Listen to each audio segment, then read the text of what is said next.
Assalamu alaykum hurmatli qarindoshlar. Dunyoda hamma odam o'xshash yaxshi ko'rgan bir shaxs bo'lmaydi.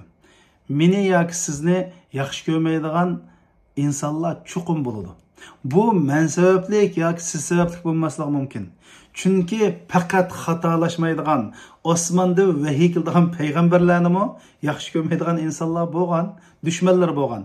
Ammo bu yerdagi muhim masala Allah subhanahu wa ta'ala aş peygamberlerini düşmanlarının hile mikirden suikastdan qanday saqlab qolgan.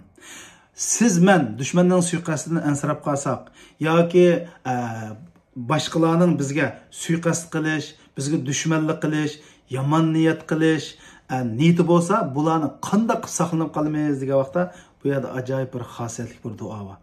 Bu duoni İbrahim alayhissalom o'tqa tashlanishdan burun eng oxirgi qatim o'qigan duo.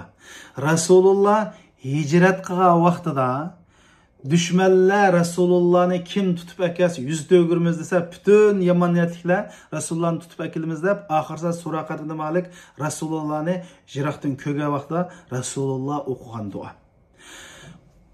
Uhud urushidan keyin kafirlar Rasulullohga tahdid qilib, ey Muhammad, seni va san agashgan bütün musulmonlarni yiltizdan qurd etimiz deb tahdid qilgan chaqda Allah osmondan oyat nozil qilib, mush oyatda duoni Rasulullohga o'rgatgan bu duo.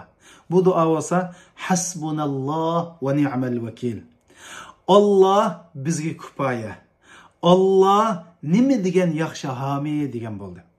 Uningdan boshqa mushundaq dushmanlarning sharridan, yomon ko'zliklarning ko'zidan, yomon niyatliklarningki ziyon zahmat yetkazishni ansirsib qolsak o'qiydigan duolar va uni men qistirib qo'yman ostiga.